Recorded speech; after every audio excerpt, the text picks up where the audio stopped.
Halo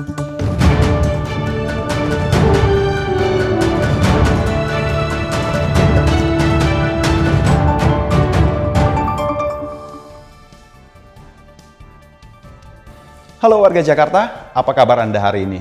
Bersama saya Anton Haryadi, program Berita Jakarta hari ini kembali hadir menjumpai Anda Jumat 19 Desember 2025, menghadirkan berita pilihan dan informasi terbaru untuk Anda.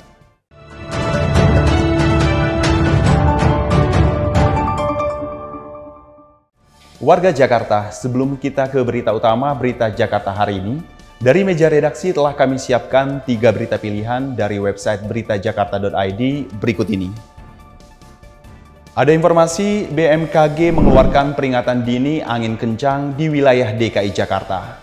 Kecepatan angin diprediksi mencapai 46 km per jam yang berisiko menyebabkan pohon tumbang hingga gelombang tinggi di perairan Kepulauan Seribu.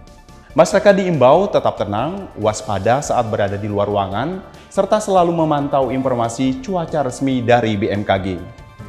Kemudian informasi Pemprov DKI Jakarta resmi meluncurkan modul penerimaan daerah atau MPD sebagai terobosan digitalisasi pendapatan daerah.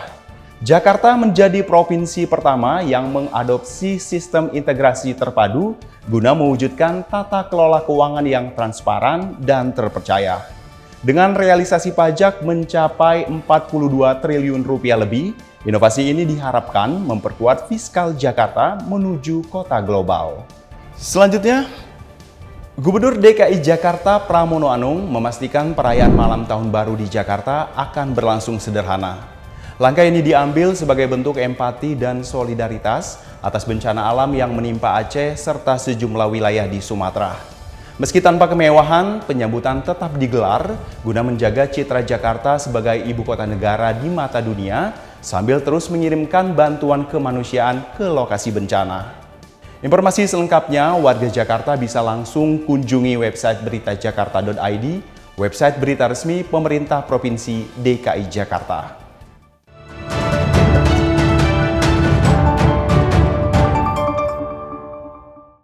Kita beralih ke berita pertama, Berita Jakarta hari ini.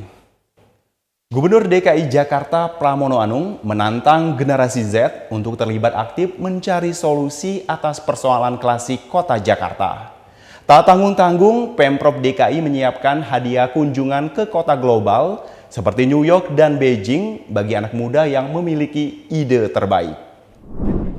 Ajakan tersebut disampaikan Gubernur DKI Jakarta Pramono Anung saat meresmikan program pelatihan gig ekonomi dan inovasi AI di gedung Jakarta Creative Hub, Jakarta Pusat. Pramono menegaskan persoalan sampah dan kemacetan membutuhkan sentuhan kreativitas dari tangan anak muda. Pemprov DKI ingin mendorong keterlibatan Gen Z dalam memberikan solusi konkret berbasis teknologi bagi pembangunan kota global sekaligus menyambut peringatan 500 tahun Jakarta. Semoga apresiasi ini pokoknya hadiahnya akan kami buat menarik dan kalau perlu gensinya nanti kita fasilitasi untuk melihat dunia. Apakah melihat Beijing, New York dan sebagainya, kami fasilitasi untuk itu. Kami buka selama 2 bulan, Bu, cukup Bu? 2 bulan ya. Pokoknya hadiahnya menarik dan kami akan fasilitasi untuk melihat dunia.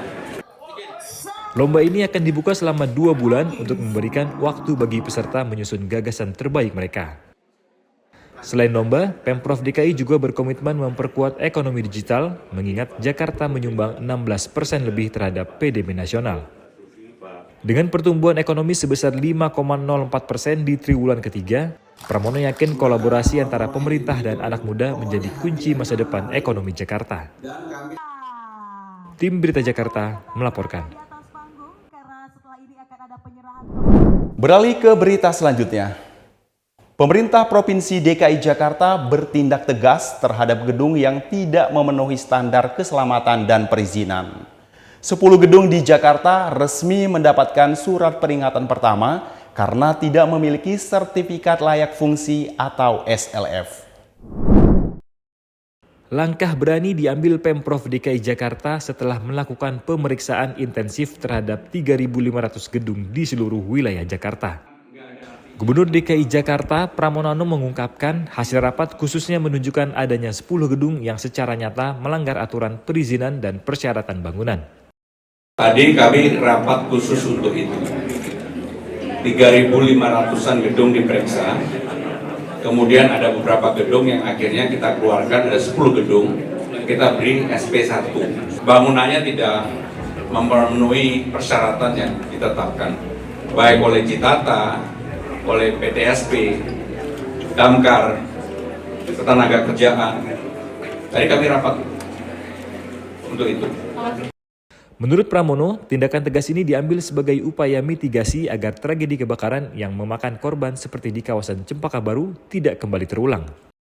Saat ini Pemprov DKI juga tengah menyiapkan payung hukum baru berupa peraturan gubernur atau Perda agar pemerintah memiliki wewenang kuat untuk menertibkan hingga membongkar bangunan yang melanggar melalui Satpol PP. Tim Berita Jakarta melaporkan.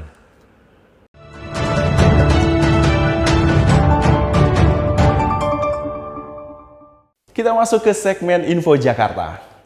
Jakarnaval 2025 siap memeriahkan akhir pekan warga Jakarta di Pantai Festival Ancol pada Sabtu 20 Desember. Nikmati parade mobil hias bertema karakter lokal, penampilan cosplay, atraksi budaya, hingga pertunjukan musik di tepi pantai. Acara ini menghadirkan Nela Karisma, Klub Dangdut Racun, Skarbu, dan masih banyak artis lainnya. Ajak keluarga dan sahabat untuk merayakan kemeriahan akhir pekan penuh warna dan kreativitas bersama warga Jakarta.